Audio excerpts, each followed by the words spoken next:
I guess the first thing we wanted to talk about was just a little overview of what the FOIA Act is and what it means. Yeah, I'll introduce myself. Sorry about that. we didn't do a lot of preliminaries, and I haven't had a lot of time to prepare, so I have some random notes here that I'm ready to go over, definitely to answer some questions. Maybe I'll go over what I'm planning to do here first. Great. And then definitely this is a short period of time. I'll try to go fast through what I brought, and then open to questions. And obviously, there's room for questions after the session too. Get in touch with me by email or something like that. And I didn't bring any of that directly along, but I can write it on the board. First of all, thanks very much for inviting me. It's really, I think that this is a extremely important topic. So I hope we get into it a bit here today. I don't know what you've done on this previously. I know we're getting toward the end of the semester, and I'm sure this has come up more than once already. So if I get off onto something here, especially at the beginning, that you're not, you already know and it's old stuff, just let me know and I'll move along. My name's Paul Schroeder. I do have a doctor in front of my name occasionally. I have a PhD from here at the University of Maine, Spatial Information Science and Engineering, 2003. My personal commitment to freedom of access, right to know, goes back a long way. And I've been involved in right to know issues, at various points basically in my whole academic and working life. When I was a librarian, an academic librarian, I worked for the university as well as Bangor Seminary. I was involved in a lot of library-related statewide issues, and I was one of the co-organizers of what we think was the first statewide conference on right-to-know issues in 1994. So then when I started my PhD program, I'll just give you some personal background here, professional, personal commitments, things like that. Because I was in spatial and because we were dealing with the quote-unquote information infrastructure at that time. We were mapping the information infrastructure. I started getting the notion, well, what would it look like if you actually created a map of information access? So that was a problem for a little while, sorting out, well, what would that be? And what that would be is something that looks a lot different from a geographic map, right? Because information isn't an object or isn't a location. I mean, documentation is, but information isn't. So the idea of inclusion and exclusion and privileged organizations and things like this come up with the idea of mapping information access. Just put that in to show that this freedom of access theme, has its counterparts in a lot of other disciplines. Just as the importance of freedom of information for other people than journalists. We'll get into that in a little bit. I think that journalists are in the front lines of standing up for the public's right to know, but there are a lot of other professions that are involved too, especially librarians, historians, community activists, people who have just general interest in how our public and private institutions are run. So most specifically, and I think the reason I was invited here is that I've been involved for 8 years in the very broad-scale intervention around the Old Town landfill. And so solid waste policy and how this landfill came about, how these decisions are made, the legislative process, the state administrative process around this has all been part of what we've been doing for the last 8 years. And I say we because I'm part of actually more than one group. There are several groups that have been working on this for a while. So that brings us kind of up to the present. In this intervention, I've brought a lot of my interest and background and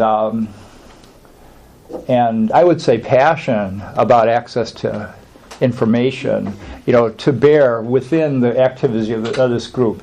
I'll get to some of the things about that activity later, but I want to just have a few words about freedom of access generally.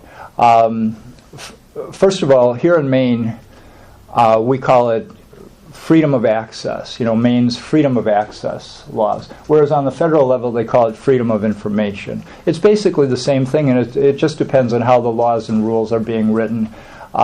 Maine's laws, and I can't speak for all states, but Maine's laws pretty much reflect the federal standards, and you can go and look up about this anywhere. I would say that there are several organizations, you've already heard a couple mentioned here today, that are really important to be aware of as you get involved in freedom of access, freedom of information issues. One of them is a national organization, Reporters Committee for Freedom of the Press, which takes a very proactive support role for journalists in freedom of access issues.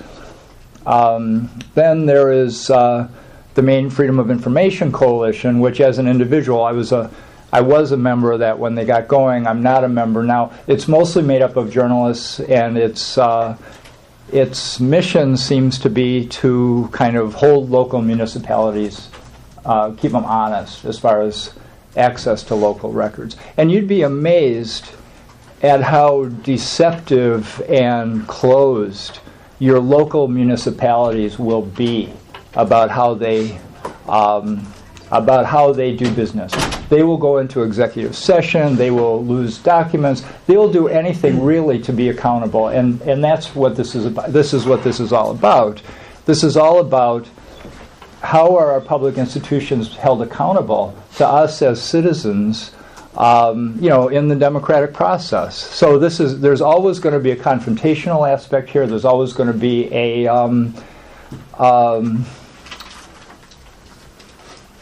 set of circumstances where you're not going to always be very welcome, and as journalists, that's great because that's going to be your profession. It's going to be how to become effective professional reporting, reporters and analysts when you aren't really welcome in a lot of cases. Let's see about the other organization I think that you should know about is this Maine's Right to Know Committee. And I can't say that I'm up to date on all of these things because although I'm interested in right to know, it isn't my primary focus of scholarship or interest right now. But the Maine Right to Know Committee was set up to, and it includes journalists, it's set up to do periodic reviews of or actually ongoing reviews of Maine's freedom of access laws. As you probably know, you can see those laws very clearly set out in statute. That's Maine Revised Statute, Title I, Chapter 13, Section 408 and following, that kind of area. You'll find it, but basically you can find that you have a right to inspect and copy records. You might be called upon to pay some costs, and there are lists of exempt records that are exempt. And you can get all of that in the law, and you can also get interpretations of that from some of these other organizations' websites. Now, as far as what you can have access to, we'll go over this really quickly. There's a list of exemptions, and the very first one is records that have been designated confidential by statute. And that's really one of the major problems, is that although there's a broad sort of understanding that we have access to records, any legislation can also include a sub-paragraph in there that says, and by the way, the records that are being kept under this statute are confidential. And because the legislature, in effect, unless what they're doing is unconstitutional, can pass any law they want, they can make any record they want confidential. So it's the purpose of this Maine Right to Know Committee that meets in cooperation with, I think, the Judiciary Committee. They have a regular mandate to review those laws. They're going back through all the old statutes. They're trying to weed out ones that really shouldn't be there, bring this up to date, because freedom of access is a area that's very susceptible to abuse. It's susceptible to non-compliance. There are very few rules of accountability. There are very few, although there's a There's some penalties and fines for willfully not disclosing information. In fact, those things are very rarely applied. So, it is really an us against them thing, and basically all of the cards are, most of them, other than the letter of the law, are in their possession. Okay, I'm just going to see if there's anything else I wanted to say generally about, well, just today, right now today, freedom of access or freedom of information is really getting a high profile in the news. And I'll bring up a couple of very current things that I've seen recently. You might have heard of the situation with Professor William Cronin at the University of Wisconsin, and because he dared to come out and even as an independent, make some critical comments of the Wisconsin State Administration. Now he's being subjected to freedom of access requests for his emails. Maybe by the letter of the law this is fine. There's a raging debate about academic freedom around this. I would say that transparency should be our guide, and that's for everyone. We should all abide by the rules. We should know what the rules are. Our communications, if they're private, they should be kept in private channels, and if they're public and have to do with our public responsibilities, they should be kept public, and we shouldn't have any problem with anybody looking at any of it. And I think, actually, I know the work of William Cronin quite well, and I think they've chosen an excellent person to open this up against, because I'm sure that he abides by all of the highest academic and personal standards, and that's what we're going to find out of this. On the other hand, and of course there's a kind of a political, this isn't necessarily fact-finding, there's obviously a political agenda there. We have to really be aware that use of the Freedom of Information Act partly is it's a tool for fact-finding. It's an honest way to open up our government, but it also, from the public side, has an element of being used as a political weapon or a tool for intimidation, and it's in that place that we see some of the other ambiguities of it. Just the other day, there was a story here, again in the New York Times, thanks to the fact we have a press, because otherwise how would we see or hear about any of this, that the organization Crossroads GPS, which is they identify a conservative political group with ties to Karl Rove, has started something called Wiki Accountability, where they're going to make an open public database of freedom of access requests around certain topics in the Obama administration, which is fine. This is legal. I think it's a great thing to be able to keep track of people's requests, because then, like, if someone else already requested it, I don't have to do it. And this is all great. If these sorts of efforts bridge over into, let's say, reverse intimidation, trying to intimidate the government from being able to openly engage in their business, then there is definitely a negative side to some of this. And definitely there are strategies that people in government take to avoid freedom of access. I mean, one of them is just don't make a record of it. Never put it in writing, and it'll never be a subject to exposure through freedom of access. So there's always these tensions are playing out. A few overview thoughts about freedom of access before I go into just some of our real specific activities as a group. By the way, I turned down my little recorder here, if anyone minds that I'm recording the session. Part of what we do as our group is we try to have thorough documentation of everything we're involved in.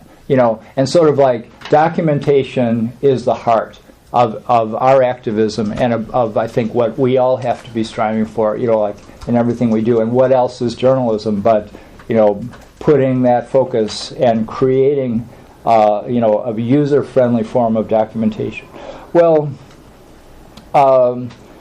overall, we have a situation of what I would call information imbalance. Our society is not structured equally, and all people are not empowered equally to have access to the same sorts of information.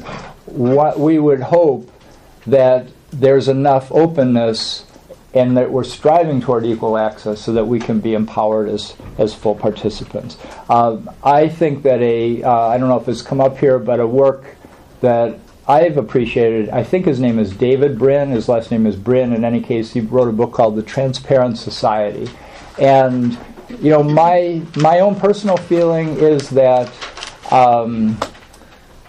no amount of security all security will become corrupted, in a sense. Like, there's no security that won't be breached, and there's no security that can be kind of applied equally. And so our goal really should be transparency. And in transparency, it doesn't mean everything has to be public all the time. It just means that everybody has to be subject to the same set of rules. Why should there be different rules that apply to different actors? One of the places that this is coming out now is in the world of private nonprofits. Now, in the area of political fundraising, private nonprofits are actually shielded from information disclosure. But it's these same private nonprofits who are exerting their power to bring information disclosure in the government. Now, this is a clear case of information imbalance. If you're actors in the same system, you should be able to be held to the same rules. And these are the kinds of things that I think we as public-spirited citizens and you as journalists, really should put your finger on and saying, how are these imbalances, working to the disadvantage of our public process? Final thing on freedom of access, at least in my little list here, is what would be some best practices. And I would just say, as you go about your work, first of all, you have to parse all statements extremely carefully. You can't assume that anything that you're being told is the truth. You can assume that anything you're being told might be literally true if understanding the exact determinants of the framework that it was being spoken from. But you might not know that, and you might think that one thing is being said and it's completely different. So, you definitely have to be skeptical. We use what we call the method of triangulation, which is we never go for information from one agency at a time. We know that they're only going to give us a certain slice. Now, whether that's self-censorship or whether they only have access to certain documents, there are many reasons. But if you want to get the bigger story, you have to go by triangulation. Submit the same request to several different agencies. Let's see what you get from them. Then put the story together. The final thing in best practices is, and this is a really hard one to get everyday citizens to go along with, which is, it is actually your right to know. You have to assert that right, and you only have it to the extent you assert it. It's not their right to keep things private. It's your right to know. Okay, that's my overview. I'd like to come back to questions and discussions in a minute. I want to just say a few words about how am I doing for time? It's 10:22. We got a half an hour. Okay, so maybe in 5 to 10 minutes here I'll go over. So we've been engaged in this landfill effort. It was established by the legislature, the fact that this all happened. The public was definitely not informed about what was going on. This all happened in a couple weeks' time in the legislature, in the governor's office, between private parties. Suddenly the legislature passed a law. Almost a year later, did the public even understand how big this was going to be? So we were already way behind as far as public knowledge of what was going on in this case.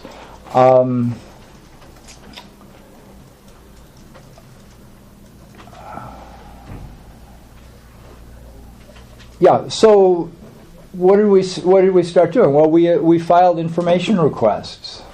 It started with the governor's office, and I cannot actually tell you how many freedom of access requests we've filed at the different levels of government. I know it's dozens, and they've all been fairly well pointed, there are certain rules or guidelines for filing a request.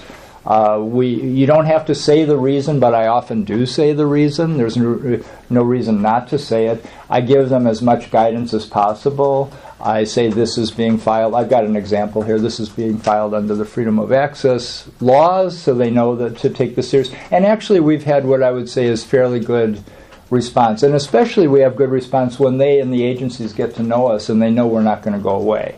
So we show up, here's what we need, and it usually is forthcoming.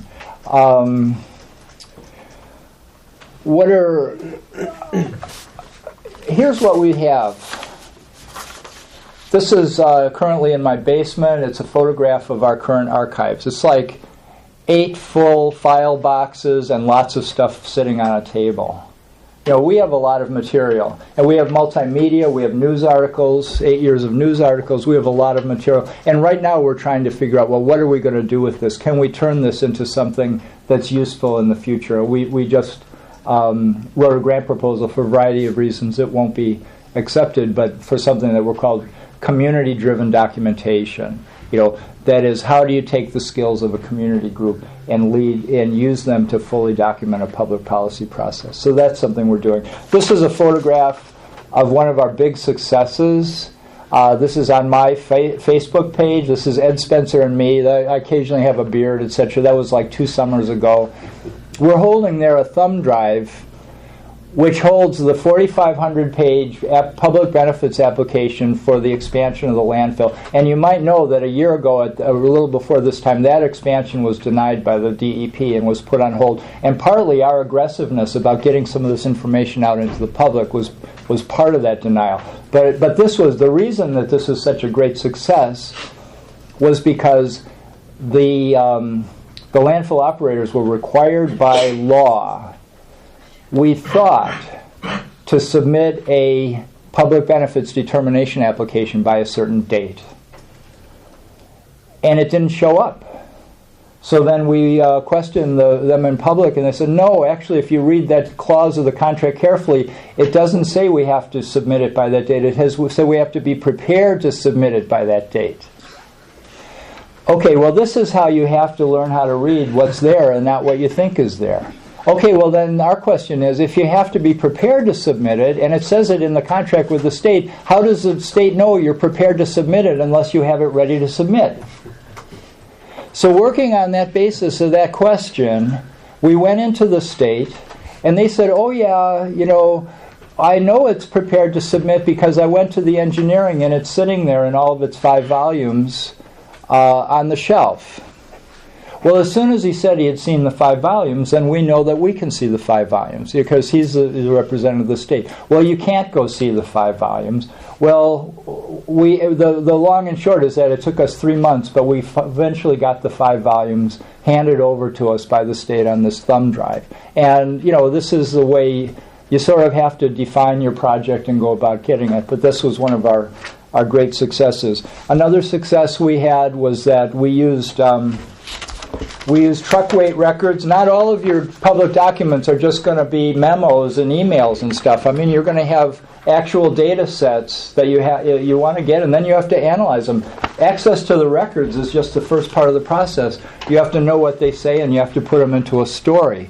And I have to do it on a deadline, too. It's hard. We at least don't have the deadline. We took these records of the trucks that were going into the Hamden landfill and coordinated those records with our observation of trucks going over the I-395 bridge in Brewer and called them on illegal truck weights on the bridge. And within a week, actually, the state police had those trucks off the bridge. And there's no way that this would happen unless we were on the case and saying we know the trucks, we know the dates, we know the times, and because we had these records, we could do that. The final example that I want to say from our personal experience is that the state actually entered into what we call the secret amendments. There were 2 secret amendments to the landfill operating contract that were arrived at between the state and the landfill operator. The state owns the landfill, Casella Waste Systems operates it, and they are supposed to pass their contracts by what's called the Landfill Advisory Committee.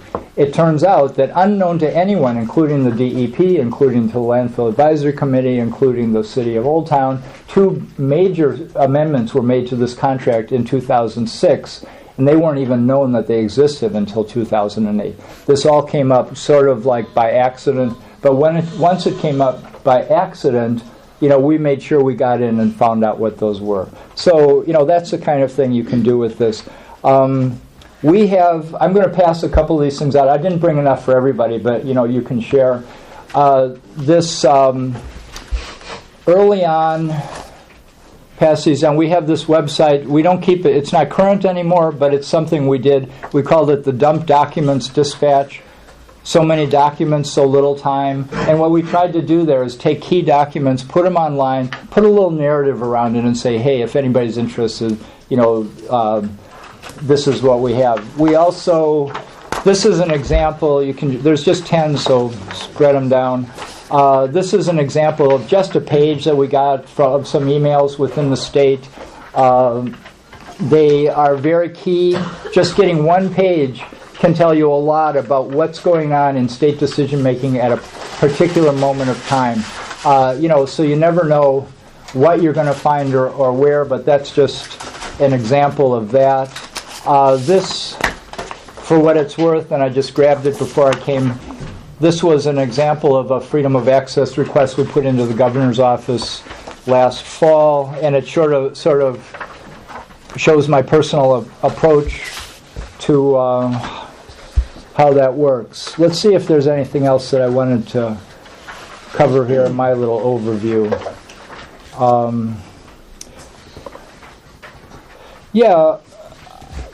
Sometimes I got a little irritated with the Maine Freedom of Information Coalition. It seemed like they're going after the little fish when there's some really bigger things there to really be concerned about. And one of my personal aggravations is that we actually don't have full access to the state corporate records databases. And one of the reasons for that, and now I don't know if you might, they also have a tiered level of access. If you pay a subscription fee, you can get more or less corporate access. It might be differently searchable, but the public cannot search the state's corporate databases, corporate records databases, by name. You can search by a corporate name, but you can't search by a personal name. So that means if I want to know if I know a certain person has been a legal agent for the establishment of certain corporations, and I want to see every corporation that person has actually established, because I have some suspicions about some of those corporations, I can't find it because I can't search by that person's name. If I have a person who is a member of a board on a little LLC, and I have that person's name, and I know that they must be involved in other things, but I want to know what they are, I cannot search for that person throughout the corporate records database, at least my understanding now. I feel like those are the kinds of things that we really have to identify as we go about our work. We have open access, but because of the way the data is structured, I'll never know the answer to this question unless I look through 1.25 million corporate records one by one. So this is where I think your job as sleuths and representative of the public interest, really has to be taken one level farther toward not just are they holding to the rules and what are the minimalist interpretations, but how can you go out and be activists for changing those rules, toward more openness in government. I'm sure that here in these quick notes I put together, I have a few other things to say, but I'll just leave it at that and open it to questions, discussion, anything. Great. Okay, thank you. Yeah. So you were talking about how it's a really confrontational process, and just with my brief dealings in Old Town, I know that they're not the most open people, especially right off the bat. But for us, beat reporting is kind of dying, but it's still around. So how do you foster like a working relationship with somebody that you're constantly at odds with? First of all, I didn't mean to say it is constantly confrontational. In fact, I often do get quite good results. Some agencies are better than others. I would just say that what I meant to imply there is that it is an oppositional mind frame that you have to be in. No matter whether you have to work, you have to work with them, but they should understand your position, and they should understand their position. I hope to answer your question. I think that you have to ground yourself in the law. Whether they like it or not, it's nothing personal to them. You see, I think that this is a question that a lot of our community activists run into. That, it's my neighbor is on the town council. I don't want them to not like me because I'm asking these questions. And it's sort of the same in that. Well, actually, the law says that they are representatives of the government. They have certain duties more than rights to us as the public. You have a professional commitment to your journalistic position, and you've been given tools by the legislature that says you have a right to know. So it's not personal. It's just these are our roles out there in the public sphere, and I'm doing my job, and you better do your job because the law says you have to. Sometimes, there's a little anecdote here, sometimes, they'll work as hard as they can to not come up with it, to not come up. There's something called the Municipal Review Committee, which is a quasi-public-private corporation that actually controls how 180 municipalities dispose of their garbage. And they actually channel garbage to the Perk incinerator in Orrington. And this Municipal Review Committee, I made a freedom of access request for certain of their records. And they actually went to the Attorney General and wanted to find out if they might be exempt because they were this private nonprofit representing municipalities. They weren't actually a governmental unit. Well, they found out that in spite of the fact that they wished they weren't, they were subject. And then they turned over the records. And then I actually ended up having a meeting with our town manager in Orono and with the representative of this. And she criticized him directly and said, you represent us as a town, and I don't think you behave well in trying to shield your organization from these questions. So you have to kind of elicit your allies and go and get it. But my basic answer to that is, the law says this is your right, and your profession says this is your role. So that's how I think about it. No, you can, if anybody wants them, you can have them. Or I just brought them as examples. Another question. Sure. While people are thinking questions, right? So landfill is the one that's now involved with the university, right? Right. So do you have any sort of experience or give student journalists who are trying to get things out of the university? What's your experience with university records? Yeah. I personally have not gone directly to the university for very much. And when I do, it's always been informal. I've shown up at professors' offices, administrators' offices, said, I'm interested in this, I'm interested in that. I haven't ever and in fact, I think I asked Mike sometime late last semester or something, is the university covered by the open? Because I had the impression that it maybe wasn't. And when I read the statutes, I thought, it looks like it is, it looks like it isn't. But clearly it's a great part of the law. This is really where you don't know your rights until you try to exercise them. Yeah. Well, part of the problem is that they don't have contact people like the state does. You have to go directly to the person, and then they kind of choose what to... they don't really have their specific roles at the university. That's the difference.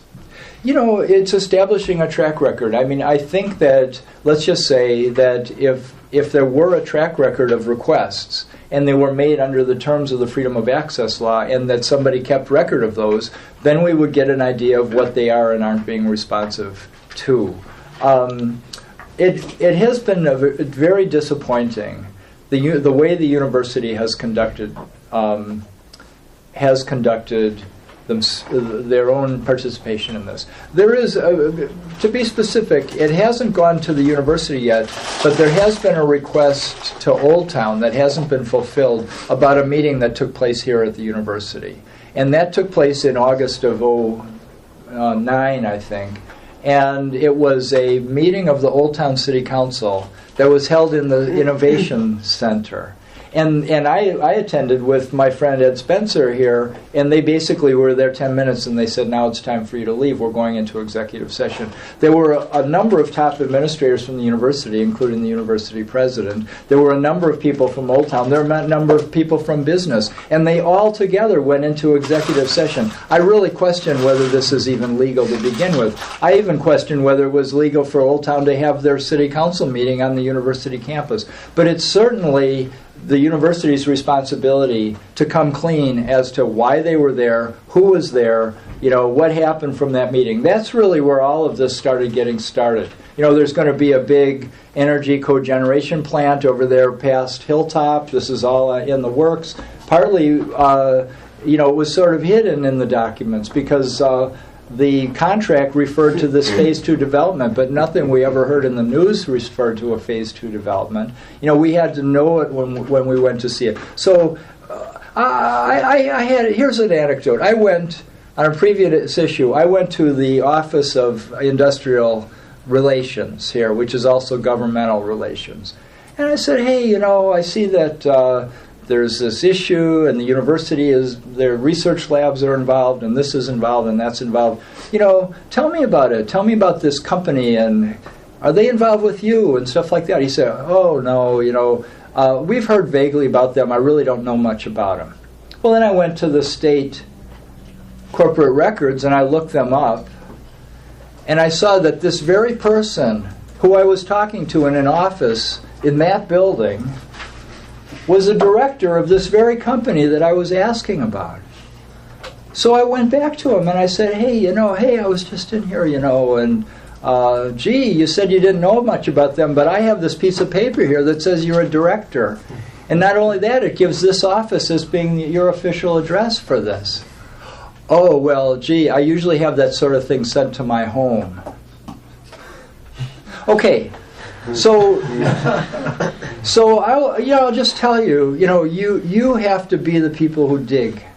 I haven't really wanted to get involved in alienating anyone at the university. I occasionally work for the university. My wife is fully employed by the university. It's another one of these things like, who am I to come in here and start asking around? But somebody should be asking. They signed this contract December 21st of last year. No one knew about it until, I think it was first publicly announced through the Maine campus, January 11th or something. This is completely ridiculous. They were ready to do this. They didn't. This was the cause.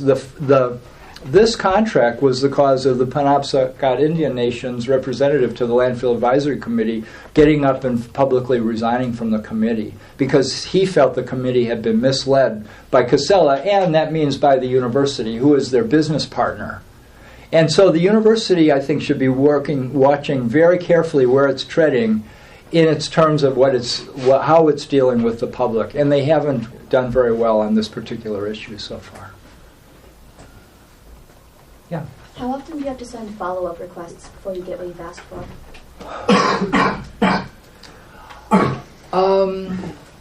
Usually, my experience has been that we've had responsiveness. Once we fish. Now, again, there are two city people from Old Town who first applied for some of these meeting records. There was this meeting at the university. There was a meeting in Augusta, a couple other meetings in June, and they haven't gotten it.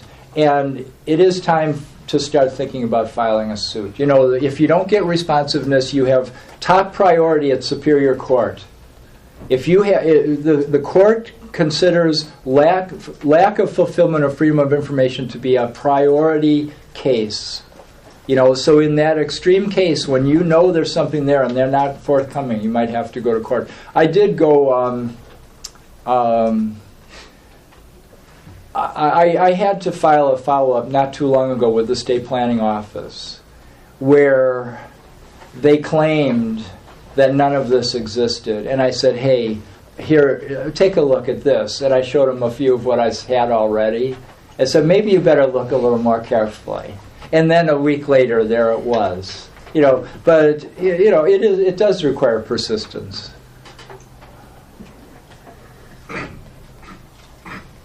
Yeah. Well, is there somebody over there? Okay. I guess the question is, do you usually ask, do you just go talk to somebody first and ask for the records, or you just kind of get the request ready and make that a first contact? And one reason I ask is we're kind of collectively a group project working on the floating wind turbine research project, and we just got a copy of the contract, which they tried to just give us a report instead of the contract, but it's public, and so they gave it to us, although they didn't, I don't know why they didn't want to, but they just didn't just say, sure, here it is. And I wasn't even sure if it was public, but it's a federal document. And one of our sources, or my source really in the National Wildlife Service, is saying, well, come over to see us and we'll make everything available to you, emails, documents. But if you file a Freedom of Information request, that just really bogs us down because it creates a lot of paperwork. And so I was wondering about that in terms of, I didn't really... No, I mean, first of all, that's on the federal level, and I actually haven't worked very much directly on the federal. Speaking of federal level, there's another organization I meant to mention. It's called the National Security Archives, and you might have heard of them, but their mission is to pry open things like the CIA and the Defense Department, and the inner workings of our defense establishment, and that's a real problem area. What we generally do, we do have good relations with, for instance, the Bangor office of the DEP. When it comes to Orono, I feel like I can walk in and get a straight answer and response no matter what. So we often will just go, if we're just interested in some information, there's no reason to go through the whole freedom of access procedure, because these agencies are also set up in order to fulfill public requests for information. I would say it only gets to be when we have strong feeling we're not getting full information, or there might be some particular problem, that we go the freedom of information route, the formal freedom of information request. And what you get sometimes can be overwhelming. Our first request to the governor's office on this landfill, they literally brought the documents to us on a hand cart, like 5 boxes and 200 files, and we were given a room to look in, but we didn't really know what we were looking for. And I think they were trying that tactic of overwhelm them with too much.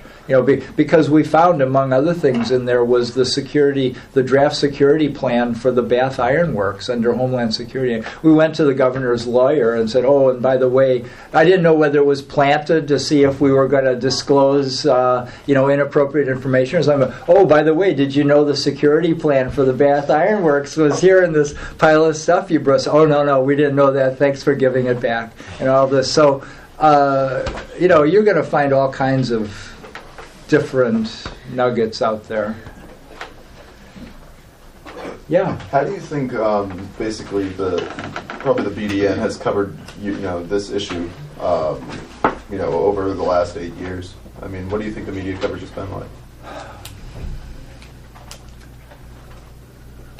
I wrote it down here. A BDN reporter once said to me, see if in this scribbling I can find what was actually said.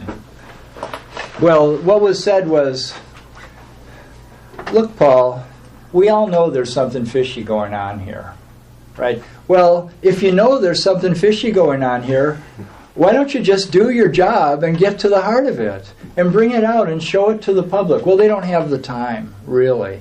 And occasionally there's a good article about something or other along the way. But as far as really covering like how this all came about, what it means for our community, where it's all going in the future, the relative fairness or unfairness, I think that they haven't done very well. And it's hard to be. I really love coming to a setting like this where people, I assume, want to hear what the message is, because out there people do not want this message and they don't want to be asked these questions. And as little as possible seems to be what gets out there. So I would give, maybe a C+ if I were grading. Yeah. So you've been doing this for years and years, compiling all these documents and things, and I'm just wondering, from the time you've started till now, have you seen anything change in the documents? Like the way they word things, the way things are said. Do you see more things being left out, or just kind of like, are there more blank spaces in like communications between people? I couldn't answer. I haven't Okay. done that kind of analysis. Okay. Surprisingly, I guess, there's a lot of paper trails out there. Mm-hmm. And you can't run something as complicated as like many agencies of state government and do everything over the telephone. Mm-hmm. So you're gonna, and ultimately you're looking for is documentation. It isn't sort of like the smoking gun or the gotcha moment or something like that. You really want to find out, well, what's the story? And ultimately, I think you get it through the documentation. I think it is there. That's what I keep saying, right? Does he? That the documents are really the key. That's what we're trying to do. Journalists don't look at documents generally. Well, it takes time. This is nothing you can do between 5 o'clock and 6 the next day. Yeah. I know that Casella and Juniper Ridge are like your main focus. Are there other things that you're looking into, or that you want to start getting information on? We are solid waste. Well, our current project, we call it the Trash Tracking Network. And what we did is we came up with this idea because we didn't want to just focus on Juniper Ridge. We want to put this project in a much broader context, which is how do we manage our garbage? Is it being fairly distributed? Are we getting unfairly dumped on? And what's missing in the information? And we found that we cannot put together the picture of where did it start from, where did it get processed, and how did it get here. And I think until we can get that picture, we won't be done with our job. I can see people are wrestling. It must be about time. Well, I owe you a minute now. Okay. We don't have a minute. I did have a couple of questions. Sure. Well, one is, you have a lawyer that you work with? That's a yes or no, right? No. No, okay. Any experience with the LePage governor's office? I'm very concerned about a executive order or something that came out very first couple days where he gave an order to his agency personnel that they weren't supposed to have contact with the general public unless it had been vetted through their department liaison to the governor's office. Is this ringing any bells? Yeah. And, we are able to call agency people now. I have people that are my regular contacts, and I'll say, hey, what do you know about this? Or we heard about this? Or can you tell me about this? And they will talk to me. And this is off the record, on the record. I expect it's a straight answer. And I feel very nervous now that I'm not going to be able to pick up the telephone and call some agent, which I believe is an agent of the state. He's working for us, he or she. And I'm really concerned now, there's going to be a political filter that's going to be between me and getting direct information out of state agencies. So that's my only immediate. Needless to say that the LePage administration has made itself very visible in many ways that are cause for thoughtful reflection, but to be nonpartisan about it. But this is one piece that I am nervous about. Well, thank you, Paul, for coming in. Thank you all very much. Good luck on your work.